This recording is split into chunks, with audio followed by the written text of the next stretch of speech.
love talking movies. Everybody knows how much I love movies, movie theaters. My entire life is movies, except when I'm working on the radio. Then radio is my favorite.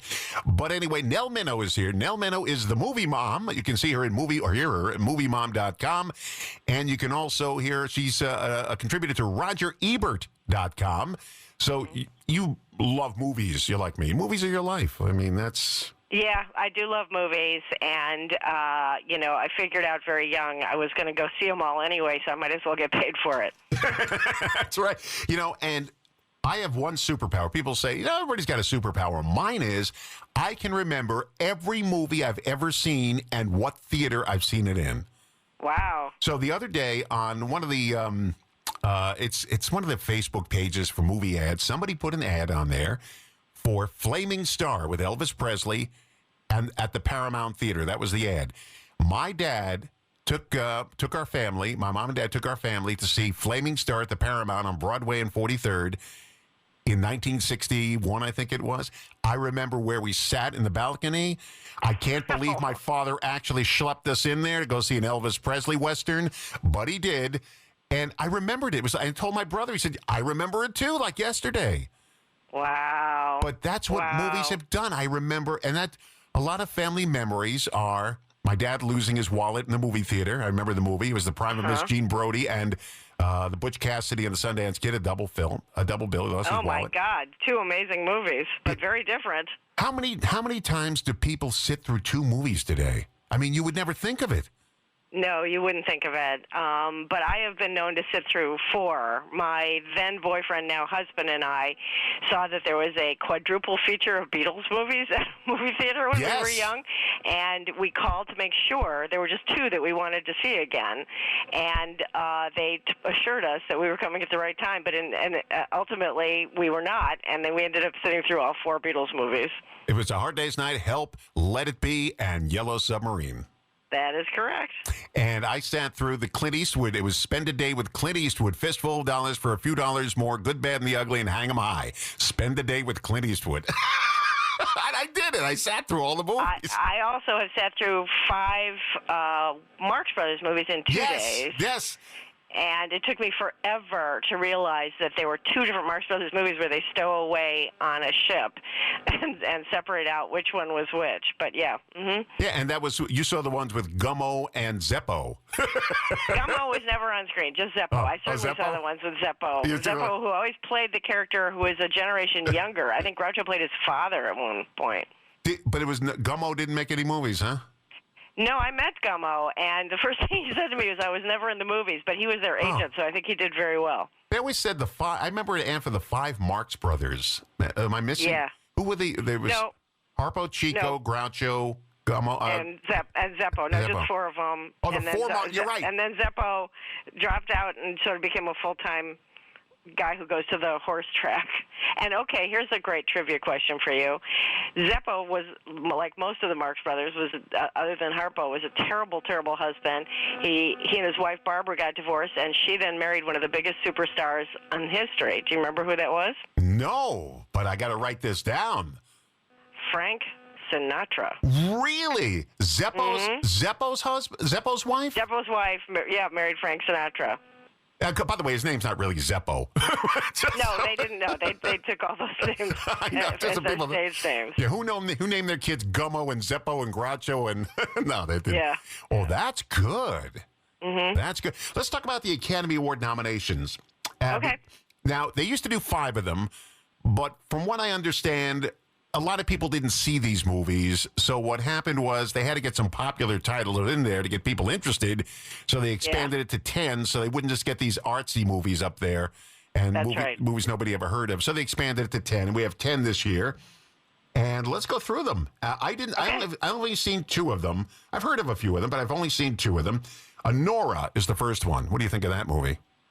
You know, a lot of people absolutely adore that movie, and it was on the top of a lot of best of the year lists, and I did not care for it much. A lot of people, even the people who like it, say it's like three different movies, three acts, where the first one is kind of a romantic comedy, the second one is kind of almost an action picture. You know, I like the guy who made it. He writes, directs, and edits his own films. Sean Baker, he made the wonderful movie The Florida Project about children living in poverty in Florida, and I thought that was brilliant. I didn't care for his next movie, Red Rocket, about a porn star. He tends to make movies about people who do sex work, and Honora is about a girl who is a stripper, and she gets involved with the son of a Russian oligarch, and they get married, which makes his family very, very, very unhappy. And if you've got money and power, you can really hurt people, and that's what happens in Honora. I just thought it was okay. I did not love the movie. Remind me later, Pamela Anderson. We're going to talk about her. Yes, we definitely want to talk about We'll talk Pamela about her. Anderson. Yeah. The Brutalist. Now, this is a very long movie with an intermission. It's a very long movie and a big swing for a 30-something director, Brady Corbet, and he made it on a budget of that would hardly pay for the lunch on a Marvel movie. He made it for about $10 million, even though it's the first movie in 70 years to be shot on 70-millimeter film. So you do want to see this one on a biggest screen possible if you can. And it's a period film. Period films always cost a ton of money because you've got to get the old cars and the old clothes and all that. I was very impressed with it. I'm more impressed with it than like it, but Adrian Brody, who we'll be talking about in a minute, because, of course, he and his co-star both got nominations as well, plays a Holocaust survivor. He's a fictional character, but he's based on a group of architects of that era, and brutalist refers to the style of architecture. It's not brutalist like he's a mean guy. Brutalist architecture is very plain looking, very strong, very powerful looking. It doesn't have a lot of trim on it. And so he comes to the United States after the Holocaust. He finds out for the first time that his wife has survived, and they are reunited at one point during the movie.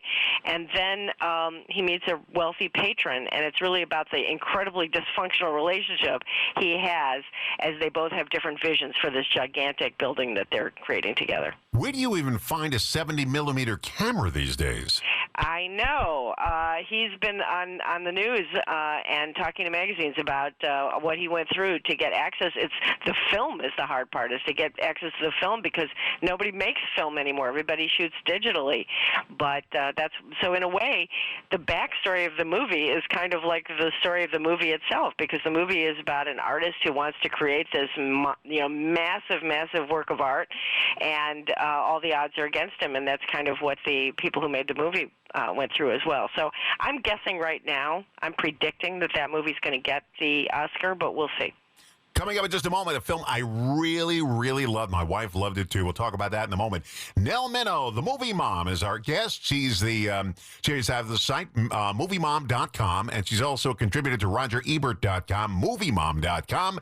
She grades the films like A through, like you get a report card in your school. And, I don't know if I'm so traumatized, but if I see like a C, uh-oh. my parents traumatized me. A C? Well, that's intolerable. What do you mean a C? Teacher didn't like me. So hold on, more with Nell Minow coming up in a moment.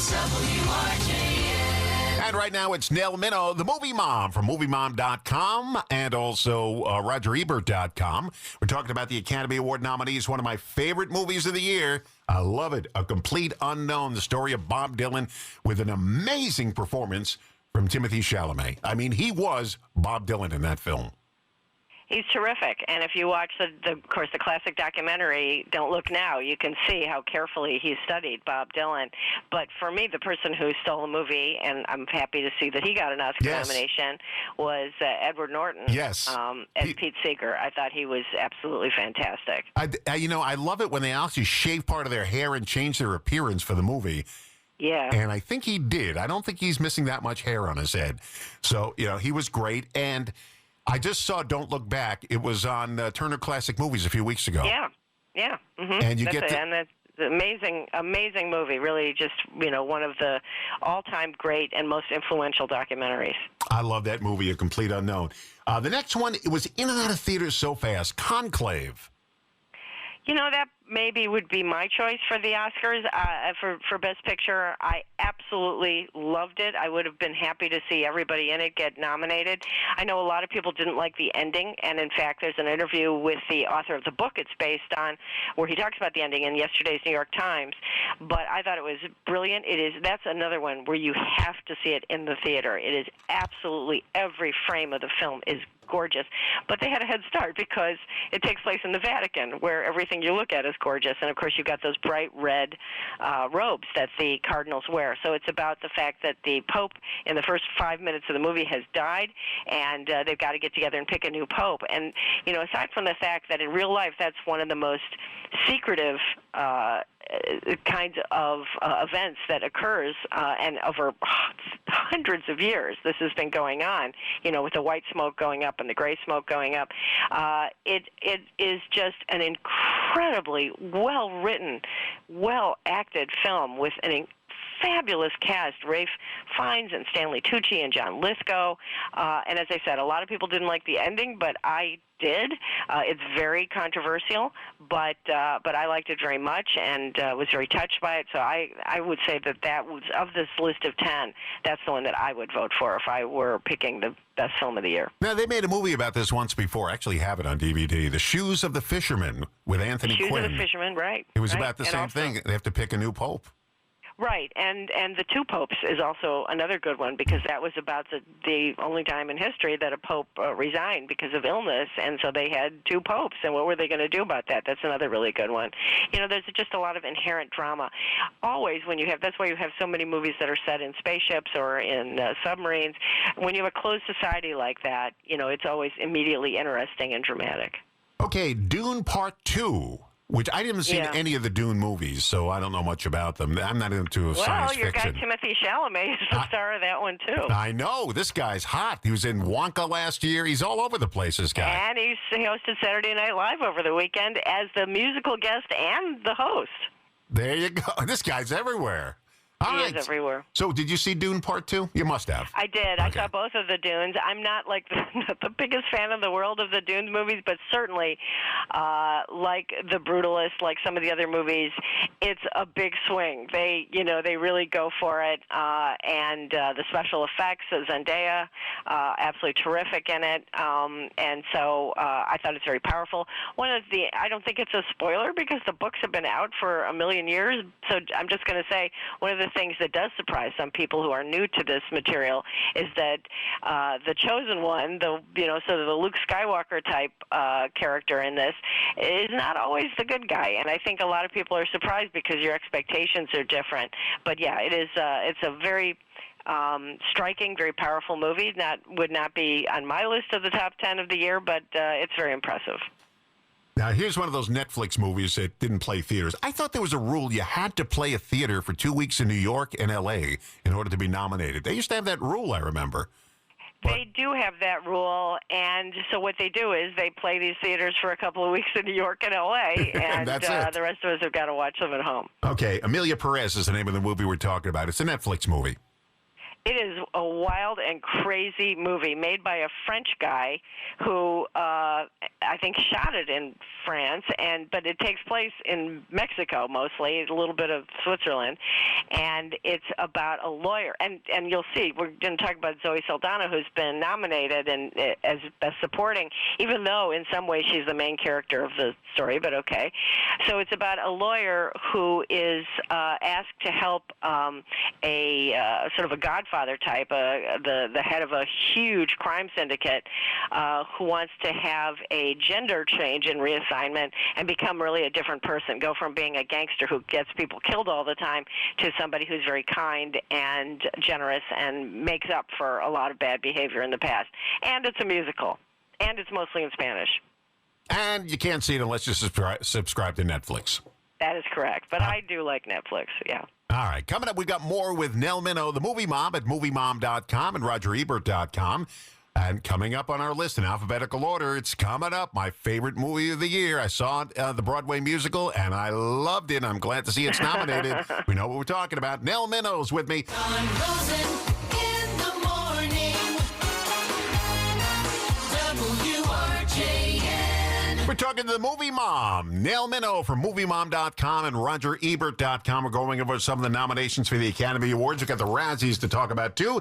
We left off at I'm Still Here. Never heard of that movie. Well, maybe that's because it's from Brazil, and it only just started coming to theaters. But you might have seen, if you watch the Golden Globes, that the actress, this is such an interesting story, the actress from this movie got the Best Actress Award. And what's interesting about it is that it's only the second time that a Brazilian actress has been nominated for the Globes, and the first one was this lady's mother. So she won the award that her mother was nominated for about 25 years ago, and it's it is a very good movie, but it is from Brazil, so I don't think that many people are going to see it. Another movie I never heard of, Nickel Boys. Well, that one is based on a best-selling and award-winning book, and that in itself was based on a terrible, tragic, true story about, I'm making air quotes here, reform school for black boy teenagers that was horribly, horrifically abusive. I mean, up to and including murder. And that is a true story, but this is a very unusual film inspired by that story. What makes it unusual is that almost all of the film, I would say 90% of the film, you're seeing through the eyes of the characters. So in other words, normally when you see a movie, it's like looking at a play, and you're sitting there and you're watching the characters walk around and talk to each other. But in this one, you are seeing what the characters, the two main characters, see. And so it's called the subjective camera. That's very unusual, and it really brings you in the story in an unusual way. So I thought that was a very powerful film. Another film I never heard of, but I had now because Demi Moore won the Golden Globe and she talked about it, The Substance. Yeah, that is like a crazy horror movie, and it's very unusual to see a horror movie in, getting awards. But that's about a woman played by Demi Moore who loses her job. She's an actress turned fitness instructor on TV, and she loses her job because her boss thinks she's too old. And so she takes a kind of a magic potion that turns her into her younger self. But you know what? Things don't go well at all. Yeah, I have to see that. Careful what you wish for. I have to see that. The other one is my pick for the best of the year. I love musicals. That's the way I grew up. I grew up going to Broadway musicals. I watch, movie musicals. I love them. I'm going to a musical this week at the Kennedy Center. Schmigadoon. Oh, Schmigadoon, yeah. Yes, I'm very excited about it. By the way, I love the original Brigadoon. I watch it all the time. Brigadoon. Oh, it's almost like being in love. Great song. Oh, Heather of the Hill, all that stuff. Oh, I love Brigadoon. Anyway, Come Home to Bonnie Jean. That's a great one. And the storyline is great. Two guys from New York City wind up stuck in Scotland and go back in time when you think about the premise. And then it winds up back in Manhattan again, and then they go back to Scotland again. Yeah, okay. It is, but it's lovely. We're talking about Wicked now because this is the one I had reservations about a movie being broken up into two parts, but I'm fine with it now. This is wonderful, this film. I loved it. I thought it was absolutely terrific. And you know who knocked me out? Well, I already loved Ariana Grande and Cynthia Erivo, but Jonathan Bailey, I had not really known about him before, and he's amazing. That one song number that he does in the library. Yes. First of all, the sets are so imaginative. The costumes, the hair. It's I really, it is a long movie, but I never looked at my watch, and I enjoyed every minute of it. What's really interesting on the trailers for it, they never do any of the songs.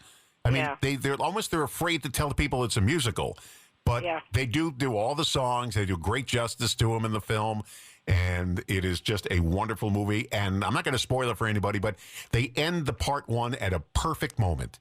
As they did on the stage. That's where they had the intermission. But they ended perfectly, and the lead actresses are just wonderful. Jeff Goldblum as the wizard. Good. He's good. He's good. He's good. I think we'll see more from him in the next. I know. I always coming up for Thanksgiving this year. In my head, I always see Frank Morgan as the wizard, and it's tough to get. It's tough to get that out of my head. Okay, so those are the top movies. Now, I will tell you, A lot of people never heard of some of these films, but in 2020, I had never heard of this movie before, and I got the DVD, and it's become one of my favorite movies, Nomadland. Oh, yeah. That is a very powerful film, also inspired by a true story. Yes, and Frances McDormand was the star. She won the Best Actress Award for that as well. But what a fantastic movie, and my wife and I watched it 3 or 4 times. That's how good it was. We just couldn't get enough of it. But Well, it's a very basic story about human connection and about the sort of the struggle between our need to connect to each other, our need to be a part of a community, and our need to have adventures and strike out on our own. And, it is a very, very touching story. And it would have been very easy to make that movie about good guys and bad guys, but they don't do that. Everybody has their own story in it. And it was one of those films, thank goodness I don't live like that. Out of a van with a pot for a toilet. I mean, just... I wouldn't like that. But it opened my eyes to what's going on out there in America. Yeah. And so that was an excellent movie. All right, let's go through. I'm just going to list the actresses here. You tell me who you think the favorite is. Cynthia Erivo for Wicked. She played the Wicked Witch. And I'm having trouble with some of these names here. Carla Sofia Gaston. Gaston from Amelia Perez, the first trans woman to be nominated. Mickey Madison from Honora, Demi Moore for Substance, and Fernanda Torres from I'm Still Here. So what do you think? Oh, I'm definitely rooting for Cynthia Erivo on this one. She was incredible. In fact, at RogerEbert.com, they ask us each year at the end of the year to pick one performance that we want to write about to highlight as one of the best of the year, and that's what I picked. I picked Cynthia Erivo. I'll send you what I wrote about her. I thought that was just an extraordinary performance because, you know what? It's a very big movie. It's a big movie with a lot going on. It's loud. I don't mean that in a bad way, but there's just, so much to look at, so much to listen to, and yet she's really the beating heart of the movie. She has her quiet moments. When she says, I am the commotion, it's just heartbreaking and beautiful, and I loved her performance, so that's my pick. And she goes from being a sweet, kind person to what they consider the Wicked Witch. Furious, yeah. And she just makes that transformation. All right, let's go to the Best Actor category. Adrian Brody for The Brutalist. Timothy Chalamet for A Complete Unknown. I got to bring this closer to my eyes here. Hold on. Coleman Domingo for Sing Sing. Ray Fiennes for Conclave. And Sebastian Stan for The Apprentice. What do you think? I'm going to go with Adrian Brody in The Brutalist, which, of course, will make it the second time, if he wins, that he gets an Oscar for playing a Holocaust survivor. Yeah, the pianist, but it is an extremely powerful performance. But all of these guys are great. And if I were going with my heart, I would go with Coleman Domingo for Sing Sing, which is just a beautiful movie based on a true story about a group of men in prison who put on theatrical productions. And do you know that the recidivism rate for the people in that program is under 3% as opposed to over 60% for people who don't participate in the program? It just gives them a way of telling their stories that is so heartwarming, so touching. It gives them a sense of connection, a sense of community, and they just become different people from it. And Coleman Domingo is phenomenal. Acting mostly, the other actors in the film are mostly actual participants in this program. They're actually formerly incarcerated men. And so he works with them so beautifully. So for me, I would go with Coleman Domingo. And a little side note there. Sing Sing is a real place. It's in Ossining, New York. That's where the word Sing Sing comes from, Ossining. Just north of Manhattan. You get up a little north of Manhattan, New York City, and that's where Ossining, New York is. That's the prison. All right, Best Supporting Actress. We got Monica Barbaro. Am I saying that name? Barbaro? Yeah. Mm-hmm. She's for A Complete Unknown. Ariana Grande for Wicked. Felicia Jones for The Brutalist. Isabella Rossellini for Conclave. She's been around a while.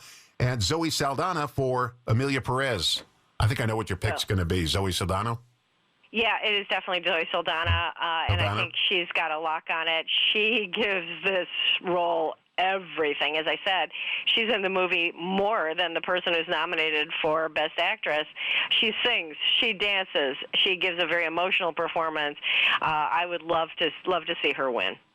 Okay, let's do Best Supporting Actor. Now, here's a name I can't pronounce. Yura Borisov. Am I saying that right? Yeah, you got it right. You were on. For Honora.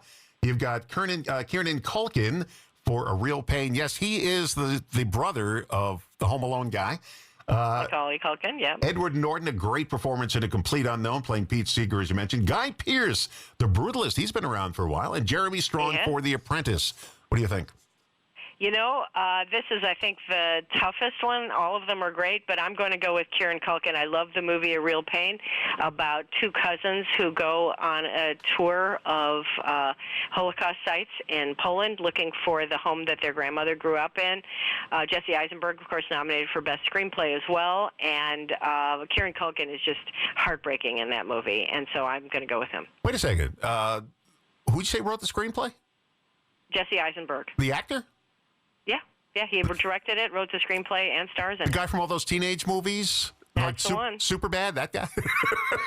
Okay. No, he's not in Superbad. Oh, he's not in but he's in one of those. He's a few of those type movies that were out there. Yeah, well, he's in The Squid and the Whale and Adventureland and Zombieland. Oh, that's right. That's where I saw him. You're right. Absolutely. Now, Lawrence, we're talking about these categories here. Let's talk about what a lot of people consider one of the snubs, The Last Stripper, Pamela Anderson. Yeah, I was sorry not to see her recognized because she does give a beautiful performance, and Jamie Lee Curtis also gives a beautiful performance. The movie was directed by Francis Coppola's daughter, Gia Coppola, and who also wrote the screenplay. And it is a very and Dave Bautista, the wrestler, gives a heartbreaking performance, absolutely wonderful in it.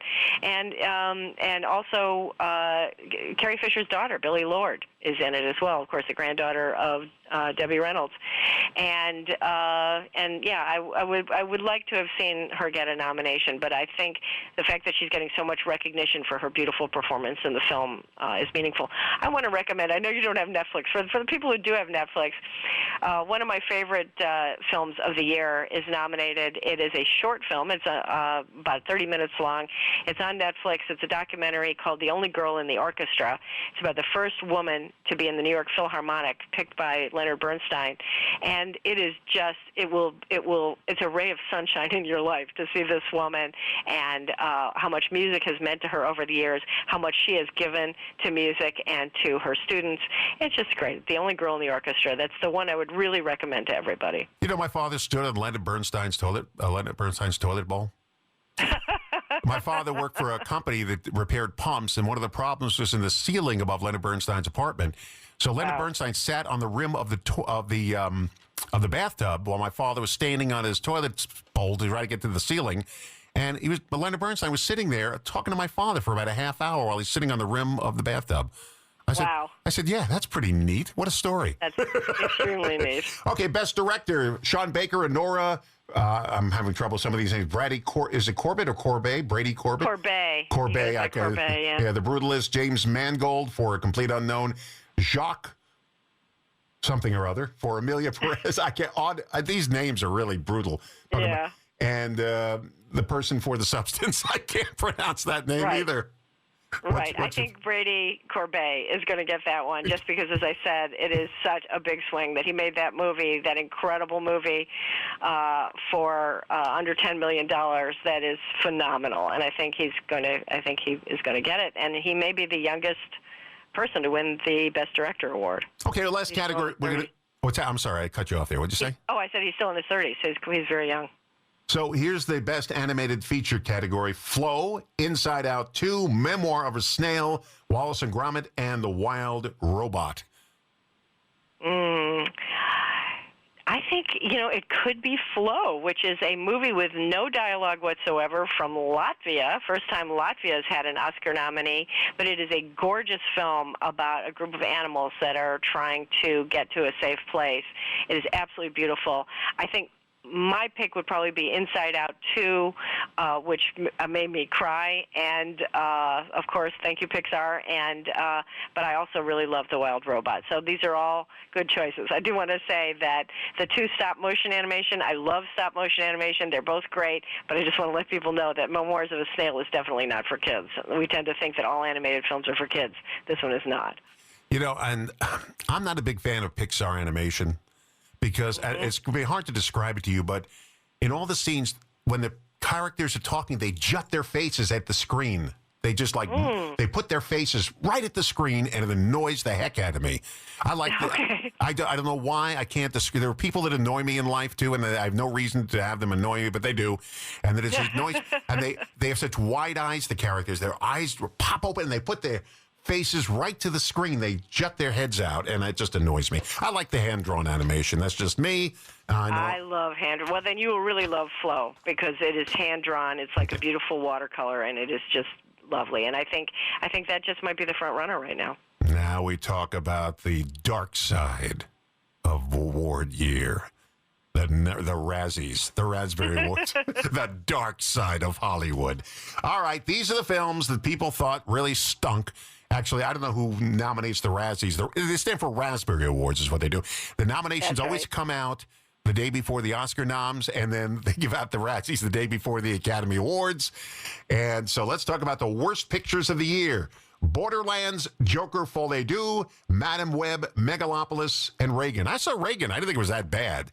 But I thought it was just, and I worked for Ronald Reagan. I was in the executive office of the president for Ronald Reagan. I thought it was terrible. Really? Okay, I didn't think it was. It was definitely on my worst list. Joker, Folie Deux. I can't. How did that do so bad? You know what? I refused to go because I hated the last Joker movie, and I said I just am not going to give any more of my life to it. Okay. So I know you absolutely terrible. And Borderlands, that deserves to win just because of it has the biggest gap between amount of money spent and quality of the final product. They spent a gazillion dollars on it. And Megalopolis, it's funny because I was joking with one of my critic friends. You should have a double feature of Megalopolis and The Brutalist because they're basically both the same story. They're both about architects who have kind of megalomaniacal visions of the future, and in a way, it's kind of like the Fountainhead, both of them, and about what happens. Megalopolis was, of course, the passion project from Francis Ford Coppola. He sold his vineyard, the love of his life, his vineyard, to get the money to make it, and it is nutsy. I wouldn't say it's the worst film of the year. I would just say that there's a reason that you normally have a lot of people working on a movie so that somebody can say, hey, this part isn't working, So he didn't have that. He made exactly the movie that was in his head. Madam Web is just terrible.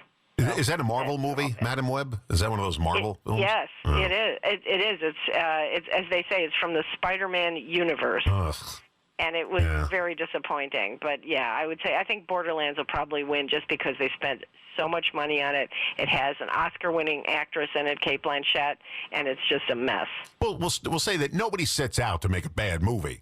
It just happens. Yeah. Nobody says, I'm going to work. That's one of the reasons that I like being a critic is that everybody wants the movie to work, and when it doesn't work, it's very interesting to think about why. I mean, I saw a movie that's coming out this week that has a lot of my favorite people in it and behind the screen as well, and it's just not good. It's You're Cordially Invited with Reese Witherspoon and Will Ferrell. It's got a great cast, and it just drags along. Worst actors: Jack Black, Dear Santa; Zachary Levi for Harold and the Purple Crayon; Joaquin Phoenix for Joker, Folie Deux; Dennis Quaid for Reagan; Jerry Seinfeld for Unfrosted. Whoa.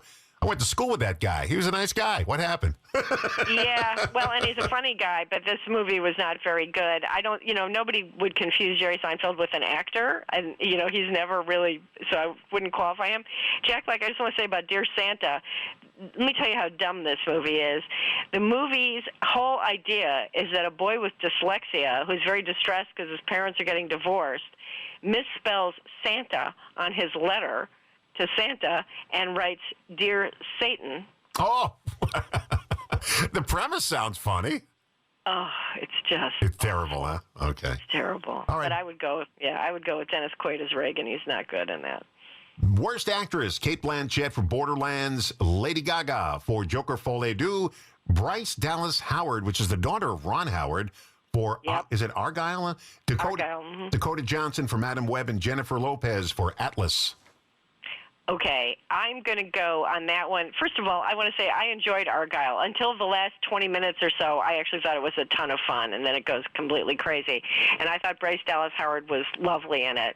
And Borderlands, it's not Cate Blanchett's fault that it's such a bad movie. And same with Dakota Johnson. She tries her best in Madam Web, so we're going to go with J-Lo on this one. She did not have a good year. All right, Best Supporting Actor, Jack Black again, this time for Borderlands. He just did some voice work in there. Kevin Hart for Borderlands. Shia LaBeouf in Megalopolis. Is he still around? I can't pronounce his name. Is it Tahir Rahim for Madam Web? Tahir Rahim. And John Voight for, get this, Megalopolis, Reagan, Shadowland, and Strangers. Whoa! Whoa! Yeah, John Voight is not the problem in Megalopolis and Reagan. And Shia LaBeouf, he takes a lot of heat because he is such a pain. I've talked to a producer who said his one goal in life is never to work with Shia LaBeouf again. But I would say, yeah, go for him with drag in Megalopolis. Oh, poor John Voight, 4 movies. Best Supporting Actress, the worst of the year, Ariana DeBose for Argyle. Who was an Oscar winner for West Side Story. And for Argyle and Craven the Hunter, Leslie Ann Down for Reagan. She played Margaret Thatcher in the film. Emma Roberts for Madam Web. Amy Schumer for Unfrosted. And FKA Twigs for The Crow. I never heard of some of these people. Well, F.K. Twigs is a singer, and she's best known as a singer. Okay. And I would say, I feel bad for all these actresses. I think they did their best. Amy Schumer, the funniest thing about Amy Schumer in Unfrosted, which is, I'm not making this up, the story of Pop-Tarts. Yeah. Yeah. And Amy Schumer in Unfrosted plays Marjorie Merriweather Post, who from the Post cereal company, who is an amazing woman and led an amazing life, and it is true. And they say at the end of the movie that this is true. She built Mar-a-Lago, which is the home now. Really? Okay. Yeah. All right, so something we learned from the film. And the worst director of the year, worst director, these are nominees, by the way, S.J. Clarkson for Madam Web, Francis Ford Coppola, Megalopolis, Todd Phillips for Joker Folie Eli Roth for Borderlands, and Jerry Seinfeld for Unfrosted. Got some big names in there. Yeah, I'm just going to say I'm sorry, Francis Ford Coppola, but again, the gap between who this man is, what his history is, and what he ended up producing, this is the one that should have been called Folie Deux, because it was just his own mind with nobody interfering, and there's some great parts in it. There are some great moments and great things to look at in it, but it is just a nutsy, crazy movie. We got to have you back. My favorite thing in the movie is that one of the characters' names is Platinum Wow. Oh, no, it's Wow Platinum. I think it's Wow Platinum. I've got to see some of these. Hopefully, some of them will come to DVD. They still make DVDs, by the way. They do. And I hope some of them do come to DVD so I can watch them. We got to have you back after the Academy Awards because we got to talk about the Razzie winners and the Academy Awards winners and snubs. So we got to talk about that. That'll be in March. I think the Academy Awards are March 2nd, right? Mm-hmm. On ABC? Okay. We got to do that. Hold on the line. Don't go anywhere. Nell Minow, just don't leave yet. Nell Minow, the movie mom at moviemom.com, moviemom.com, and also at rogerebert.com, rogerebert.com. And we're going to have this podcast eventually so you can hear the show again in case you want to reminisce about some of the thoughts she had. And you know what's good? Compare this to the actual winners and losers to see how well you do. Because we're gonna put that in stone so people can compare.